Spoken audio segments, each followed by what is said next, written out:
What's one of the biggest issues when getting a home security camera? Mounting. There are so many different ways of putting things up. What if there was a simpler way, a faster way?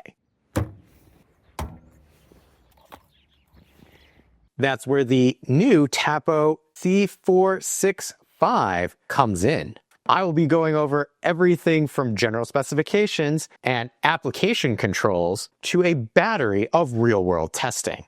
I'm Wanderer 001. We've got a lot to cover, so let's get into it. I wanted to start things off by saying Tapo did reach out to me and provide me with the C465 for the purposes of doing a review. However, they do not have a say into the content of this video. Starting things off with some general specifications, you are looking at a 4.72 inches long, has a depth of 3.31 and a width of 4.29, and that's because of the solar panel, but we'll touch on that a little later. Coming to the front of our camera, starting off at the top, we have our camera lens. This is a 1/2.7 CMOS Starlight sensor with a resolution of 3840 by 2160, which is going to give us our 4K video from this remarkably small, handheld almost, camera. The field of view for the video from this is 113 degrees horizontal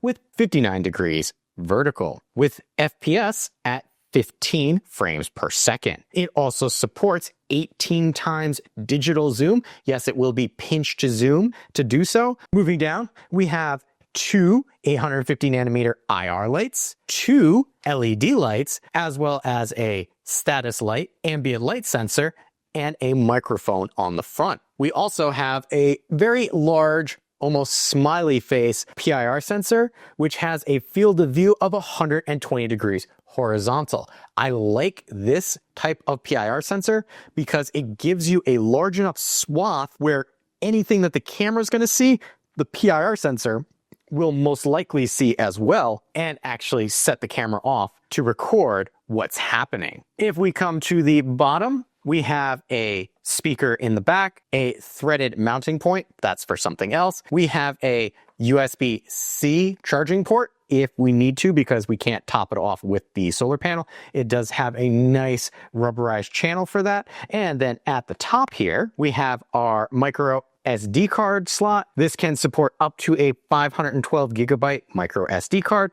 We have our setup and reset pin right from there. Also has a nice rubberized channel for that. Coming to the back of the camera, we have another threaded mounting port as well as a magnetic base that can be used with this camera. Coming back around to the front and the top is the elephant in the room, so to speak. This is the included attached solar panel, meaning you don't have to take a separate solar panel, connect it to this camera, and try and find a place to mount it. You can just mount them both in one small package. There also, as you see, is a certain level of adjustability where it is adjustable up to 45 degrees vertical and 90 degrees rotation. What do I mean by that? Well, coming over this thing we skipped at the bottom, this is a lock. If we unlock it, the solar panel can swivel around the camera up to about 90 degrees, meaning wherever the sun is tracking,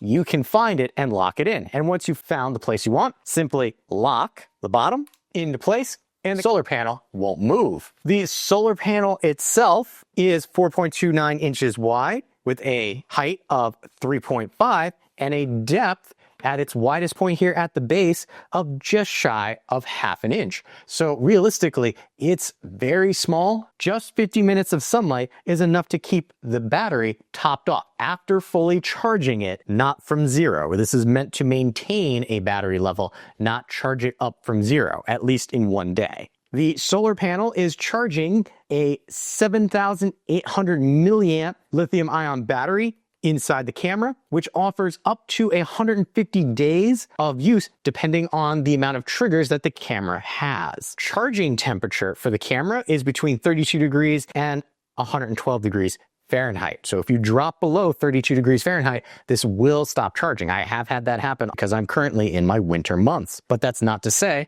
that once the daylight happens and it warms up, that it starts charging again. The camera operates over Wi-Fi using both the 2.4 and 5 gigahertz Wi-Fi spectrum, so you can pick which one works best for you. It also supports Google Assistant and Amazon's Alexa for voice assistance, and has an IP rating of 65. And I will say, this has been rained on and most recently snowed on quite a bit during my testing period, so I can say that it holds up very well. Operating temperature is -4 degrees up to 113 degrees Fahrenheit. Now that we've covered the camera and solar panel itself, let's move on to what else we get with this. On the top right up here, we've got mounting sticker, general public license notice, Tapo solar panel setup, quick start guide, a USB-A to C cable, screws and anchors. This is our magnetic base. This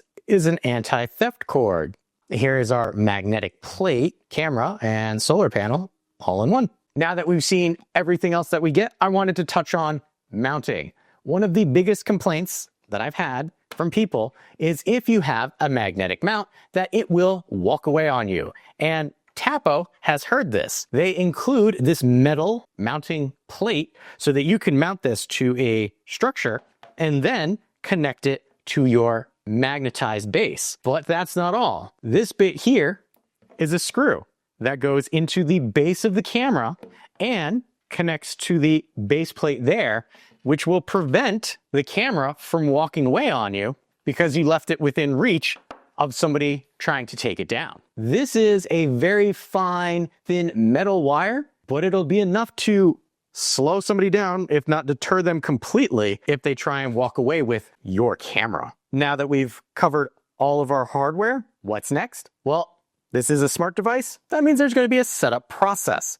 Let me show you what that was like. You're going to open up your Tapo app, press the plus sign in the upper right-hand corner, add device. This is an outdoor camera, so you could look through outdoor cameras, but Tapo makes a lot, so it's easier just to search. Once you've located your camera in the app, you're going to come over and make sure you turn on the camera button right here. There we go. There's our on. Red and green said camera on. We're going to hit next. Attaches via Bluetooth, which is great. Makes this so much easier. Now it's searching for Wi-Fi, and since I already have Tapo devices, it knows my Wi-Fi information, but I'm going to bring this over to the side and hit next because Tapo always shows on the next screen your password in plain text. I'm just hitting the next button, so this should be telling it to go connect to Wi-Fi, much like that. Wi-Fi connected.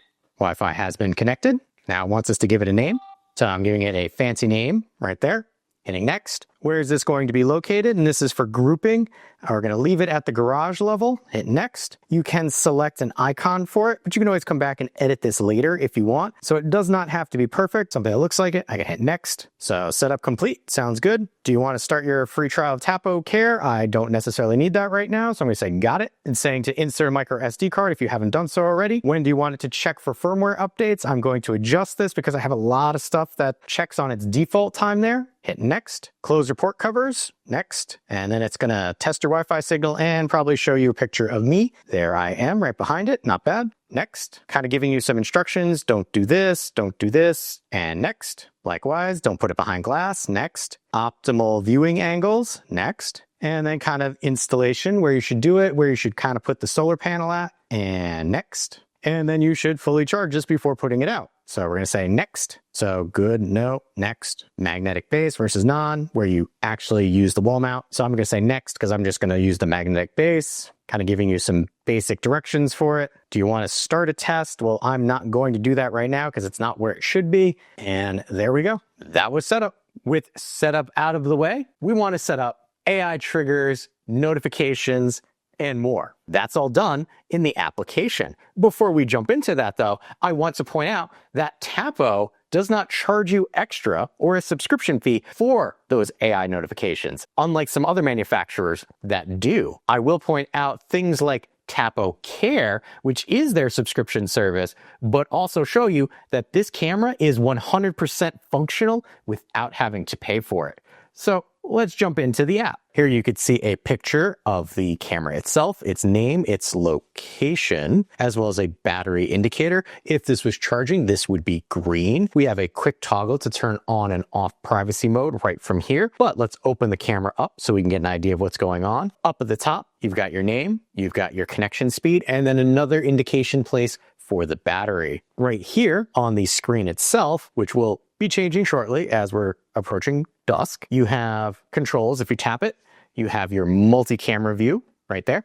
So if you have other Tapo devices, you can turn them on and add them to the view. So I can hit done, and then that particular camera is in privacy mode, but I can turn that on really quick. And there you can see I can have multiple cameras. Coming back to our single view, to the right of our multi-view, we have a toggle for our video quality. You have 4K, 720 or auto, which will switch between what it thinks is necessary for your current bitrate. To the right of that, auto, which is the day-night mode. So this will be switching to night mode shortly. But if we want to keep it in day mode, we can select day mode, or we can keep it in night mode. To the right of that, this is our full screen mode. And we can see by pinch to zoom, some of the other cameras I have are already turning on their IR lights. Again, if we pinch to zoom, you can see over there on the left, you have 18 times digital zoom. So I'm gonna come over here, show you what that looks like. There's the door, there's the other camera, and then double tapping will pull that all the way back out to give you an idea of just how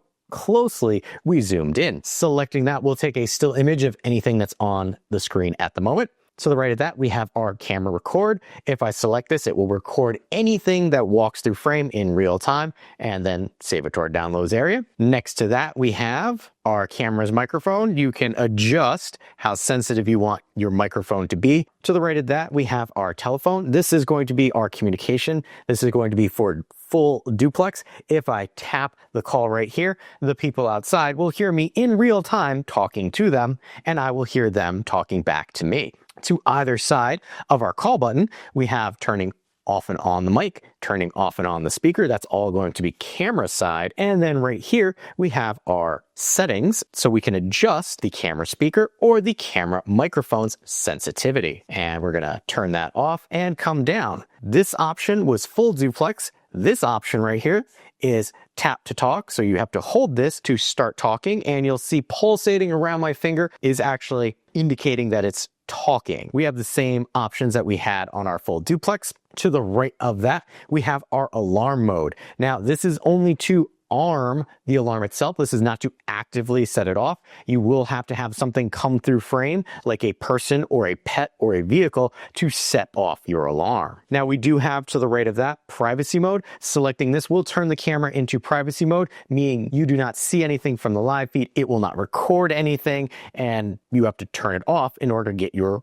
picture back. Coming down, we have our light. This is going to be the LED lights on the camera itself. Notice that there is a countdown timer. That is because this is a battery-powered camera, and you don't want to leave that on and deplete the battery because you forgot to turn off the LED lights. Next to that, we have our tag on and off. This will put a blue box around whatever happens to be moving through frame to make it easier to track and identify. Next to that, we have our Tapo Care. Selecting this opens up Tapo's paid services, but I appreciate the fact that Tapo does not make these mandatory in order for you to use the camera. So if you're interested, this is what you get for what you pay for. 30 days unlimited cloud storage, rich notifications with snapshot, video summary, weekly report, smart sort, and baby snap and growth record. This is an outdoor camera primarily, so I don't necessarily think the baby snap would be as useful for this particular camera. As we come down, we come to our playbacks and downloads area. Here you can see this is actually a deer that was in my yard the other day. But if I tap on this, we have similar controls that we had with the live feed. We have a play pause, we have our volume on and off, take a snapshot, take a video, or the scissor icon will allow you to take a particular download and trim it to how you'd like. Now, what it's doing currently is speeding through, because if I bring this back up and select that and pause, the blue indicates an action item that occurred. Along this timeline, you'll notice all this purple. This purple is a setting that allows you to do incremental snapshots that mimic having a 24/7 recording in a battery-powered camera, which I'll show you that option when we get to it, but it's a very nice feature to have if you want to have something akin to 24/7 recording. If we come up to the top here, we do have to play this. We have the ability to slow this down to 1/16 or speed it up 16 times. Having the ability to adjust the speed is great. Moving down, we have our local storage versus cloud storage. We've got our date selector here. So any spot that has a blue dot means that there was something detected and we could select it and go back and look at it. So in this case, got a deer that was very close to this camera and where I had it mounted. And I mean, the antlers were within inches of the actual camera itself. If I wanted to download any of this, I simply select the dots and I can select download, or I can correct the event type, meaning, well, this wasn't necessarily motion, this was a pet. If pet wasn't detected, I could change that and help make the AI smarter. What I'm gonna do is I'm gonna come back here and show you along this timeline here. Each of these blue lines indicates a action that has happened, and then the purple is the 24/7 recording. So right now, it's speeding through. I have it taking 10-second incremental shots. If I want to, I can kind of come over here. There's an event that happened. So we'll let that kind of speed up and hopefully get into the event. There's the event, and then it'll move into the incremental shots once more. If we come back up to the top and select our downloads, here we can see everything that has been downloaded. If I want to filter, I can select the three dots and then tell it what I'm looking for in case I have a lot of things to go through. I also have the ability to select multiple items, which will allow me to share, favorite, download, or delete. And if I didn't want to do that, I can simply select and hold on a singular one in order to delete, download, or share. If we scroll down, when you first get your camera, you will have an extra area for the Tapo Care. You can get rid of that and then save yourself a little real estate. But that has been everything that we can do for the camera controls. Let's move up to the camera settings. Starting up here at the top, we have the name of the device as well as its location. We have device info, lots of sensitive information in there. Won't be showing you that, but if you wanted to check your firmware, you can do so there. Coming down, we have detection. This will allow you to select wake up sensitivity. If I come in here, it shows you just how sensitive you want this to be. Notice the range pushes out as you increase it.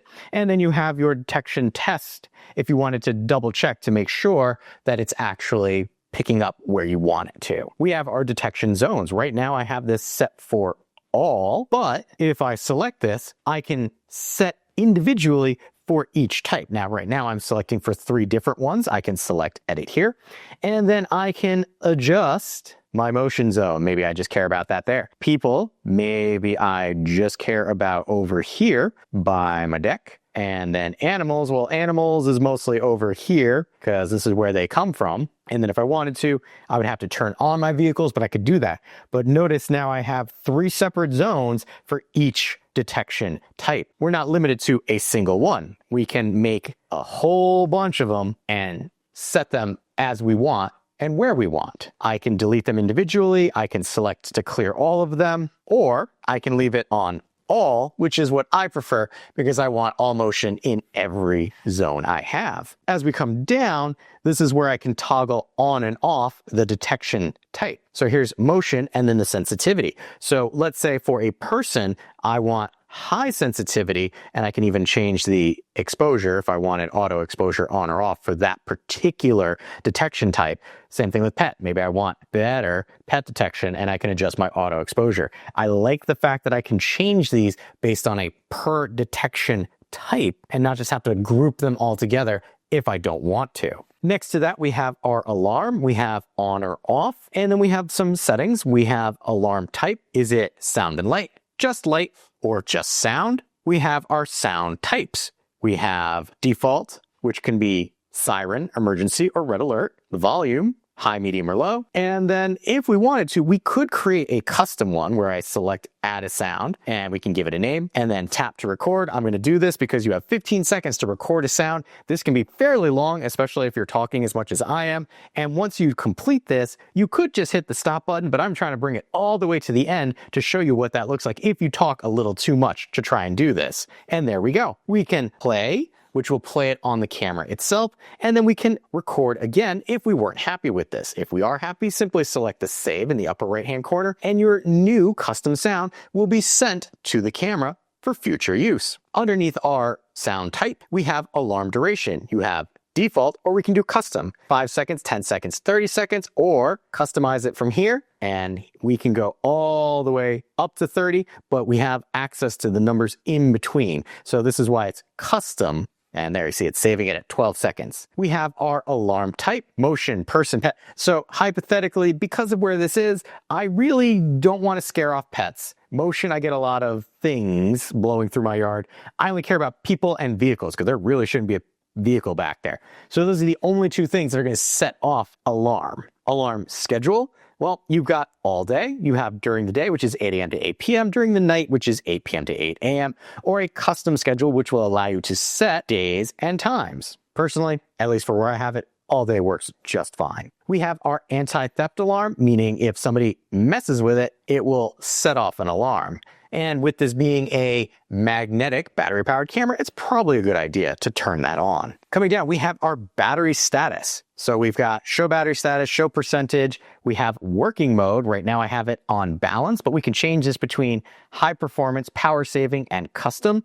Once we get into custom, that starts to change things. So clip length, clip recording, clip buffer. You can just go right into high performance, which will give you a warning that it's going to sacrifice power savings to get longer clips and better motion triggers. You do have your auto power saving mode, which if you turn this on, will automatically put it into this power save mode when it drops below 10%. So it's going to put it back into a balanced mode instead of that high performance mode. Coming down, we have our solar charging data. You're going to want to turn that on so it gives you more graphics down here. Auto privacy mode, I am surprised that they actually have this on this camera. It pretty much means if the camera is charging, it will automatically go into privacy mode, which is problematic because there's a solar charger built right onto this camera. Tapo, maybe take that out of the application for this particular camera. But as we move down, we have our battery levels over the last 7 days. We can do this over the last 30 days. You can see the large spike as my sun has been coming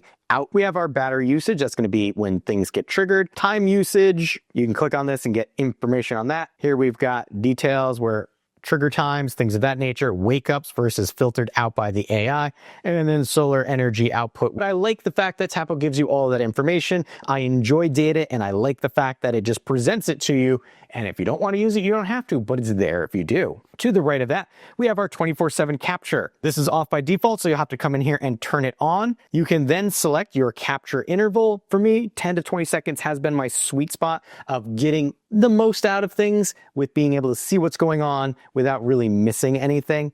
You also have a schedule, so you can select when you'd like to have 24/7 recording happen if you don't want to have it happen all the time. But if you ever need to disable it, simply select disable 24/7 capture and you won't have it anymore. I recommend doing it. It hasn't been that much of a power drain in my opinion, so why not use that feature? Here we have another link for our Tapo Care. Don't necessarily need to use it, but it's there if you need to find it. Storage and recording. This is going to allow you to loop your recording, meaning when your SD card fills up, go back and start recording again. We have our local storage. Selecting that will allow you to see camera storage, whether your SD card has been properly formatted, how much storage you have left on your SD card, your loop recording, and then right here, SD card encryption. Tapo has been doing this with a lot of their newer cameras, meaning if I turn this on, this is going to limit access to this SD card to this specific device. It's going to make you use a password, and then it's only going to be accessible in the Tapo app. So you need those three things in order to actually view the things on the SD card. So if you want that level of privacy and security, this is how you can do that. And then we also have format SD card if you haven't done that already. Coming down, we have our clip settings. We have our retrigger time. How many seconds between each time it triggers an event do you have to wait? Because we moved it into the high performance mode, that's why it's at 0. Record buffer, I have it at 6 seconds. This means when motion is no longer detected, the camera will continue to record just to make sure it gets a little extra. And then maximum clip length, right now it's at 60, but you can go as low as 20 and as high as 120. I keep getting that warning because if I change anything, it's going to take me out of the high performance mode and put me into a custom mode. Just under that, we have our recording schedule. Again, tell it what you want, when you want. I like that they allow you to do that. And then we have our record sound. I also appreciate that Tapo has this on by default, but if you live in an area where you're not allowed to record sound with your video, that's where you can go to turn it off. Moving on, we have video and display. Up here at the top, we have our night mode setting. You either have infrared or you have your full color mode. For our infrared distance, you can select near, medium, and far. And for our full color mode, that will use the LED lights to let you see color at night. Video quality, I have it set for the 4K, but you can set it at 720 or leave it at auto, which will have it switch between the two based on your connectivity. 720 is still considered HD, but if you're getting this, I would recommend, if your Wi-Fi can handle it, putting it at the 4K. Privacy zones, right now I have this turned off, but I can turn this on. And what this will allow me to do is if I select privacy zone, I can add a zone. Let's say right over here by my stairs. I don't want to see that. Okay, I'm going to select save. What that does is that puts a black box. That black box will be in the recordings, in the live feed, meaning I will not be able to see that area. So this is really good if you have this camera situated kind of close to where neighbors are, and maybe you had like a house over here and you wanted to cover that up. Simply do that, and you don't have to run the chance of seeing things in your video that you don't necessarily want to see. Coming down, we have our distortion correction. This camera, you really don't have to worry about it. Like, I have not noticed any type of fisheyeing, but if you notice it because of where you have it placed, that's how you can fix that. We have our image settings. You have original, cool, warm, and soft. This is a little easier to see in the daytime. Or if I come in and I change my night mode to full color, now it turns on the LED. So there is our original, there is our cool, there is warm, and there is soft. You can really tell the difference when it goes down to soft. But we also can adjust our brightness. So if we really need to brighten up this picture, or during the day, maybe we need to lower that because it's too bright. Just know if you make any changes here, this is not automatic. You will have to come back and manually make these changes. We have auto exposure on or off. It's giving you a general idea of what that'll do. I personally don't care for the way the video looks with the auto exposure, but you have the ability to change it. We have detection tag. This is that blue box around a person, pet, or vehicle. We have our detection tag labels, meaning it will tell you if it's a person, if it's a pet, making it easier for you to see what and where something is. On-screen information, we have our display date and timestamp, and then we can select how we'd like our date and time. We have our display text, so you can set this as docking bay 3, and then we've got our Tapo logo. Moving on, we have display tag on screen. This is going to be the connection speed and then a live or not live. Moving on, we have our spotlight brightness. Right now I have it at 4, but this is great because I can show you. Lowering it, that's a 1. Raising it, now it's at 5. So you can adjust as needed. We have our LED status light. You could turn that on or off. We have our Wi-Fi connection. So if you needed to change that, you can do so there. We have another place for our privacy mode, on or off. We have our notifications, on or off. So activity notification, you turn that on or off. Activity type, you can select what you want to get notified of. And then our schedule, always during the day, during the night, or a custom time frame. Rich notification, you will have to pay for Tapo Care in order to use that, but it is completely usable without. Advanced settings, we have our power line frequency, auto 50 Hertz or 60 Hertz. This will help with light flickering if you happen to see it. Generally, you're going to notice that if your camera was purchased in a different region than where you're using it. Voice call mode, we have standard and compatibility mode. If you put it to compatibility mode, the camera will change as many settings as it can to make sure that you have a stable voice call.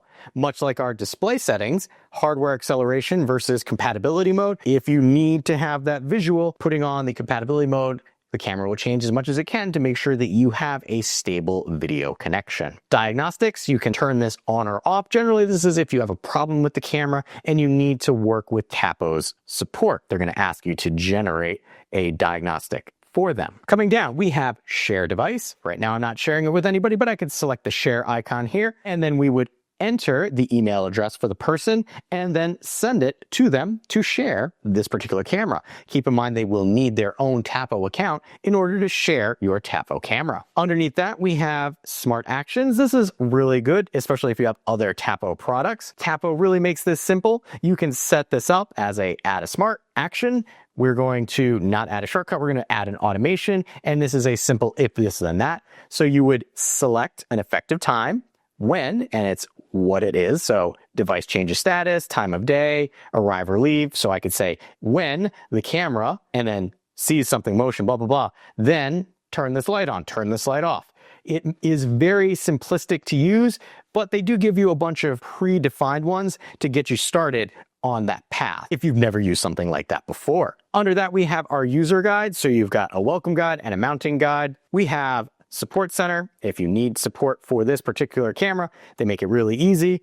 Find your user manual, find your product warranty, all that is located here. We've got our firmware. Do I need to check my firmware? I can check for it manually, or if you set it up during the setup process to auto, it'll check for you.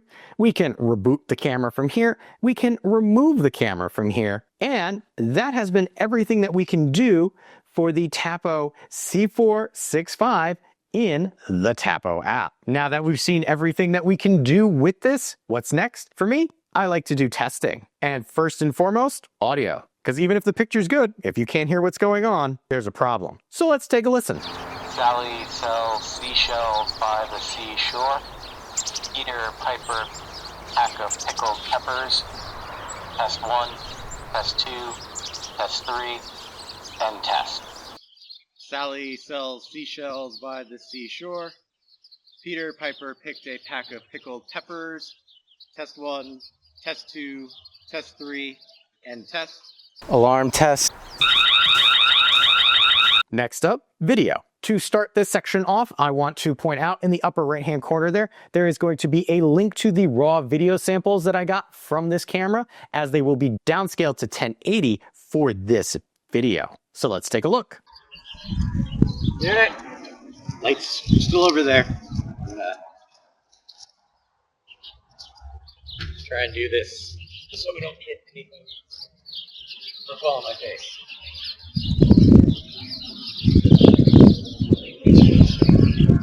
Not a guarantee. I went the other way last time. Probably get the breeze. Hear me a little bit. It's cold.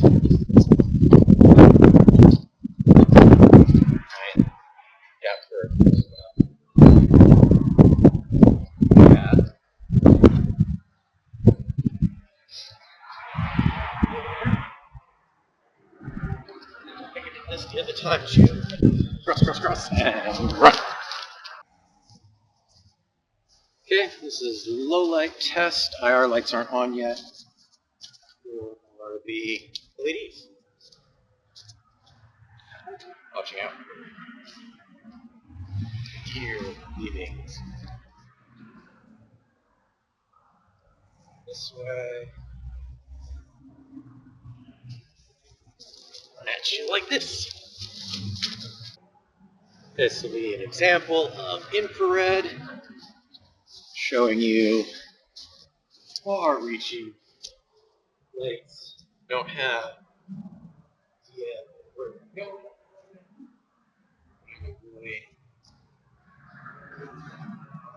This is as far as it goes over there. It's a separate camera. We're gonna come up here and go this way. It is bright enough to see me. Okay. Come up here. There you go. It's not gonna work well. I'm sure I've already done it. Cross. This way. You can still kind of see me. I can see it on here. This way.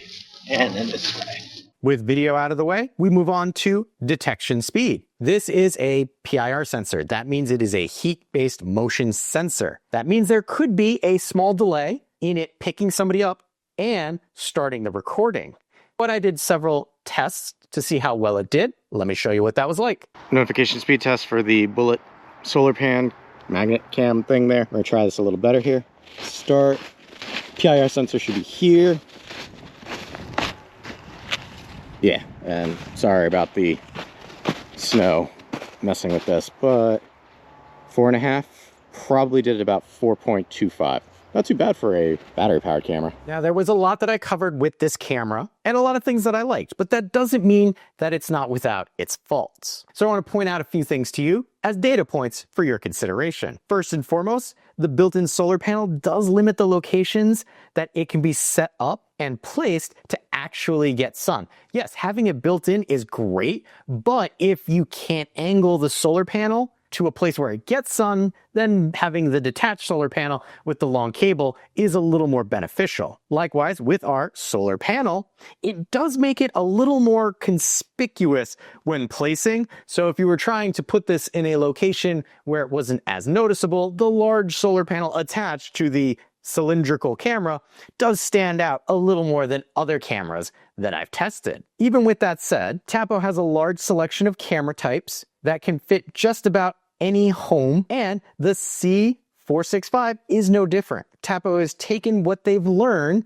from the original MagCam style camera and have improved it, and still don't keep things like AI, person and pet detection behind a paywall like some other manufacturers do. Because of that, I can strongly recommend the Tapo C465 as a great addition to a Tapo-based smart home, or for those looking to start their smart home off. Does this sound like the outdoor security camera you've been looking for? I will have a link where you can pick one up for yourself in the description area below. If you appreciate the time and effort that goes into making comprehensive videos like this, make sure to hit that like button to help other people find the video as well. If you like what I'm doing here and want to be notified of my next review, hit that subscribe button. Still not sure this is the right outdoor security camera for you? On screen now, you'll see 2 other reviews that I've done to help you make a more informed decision for yourself.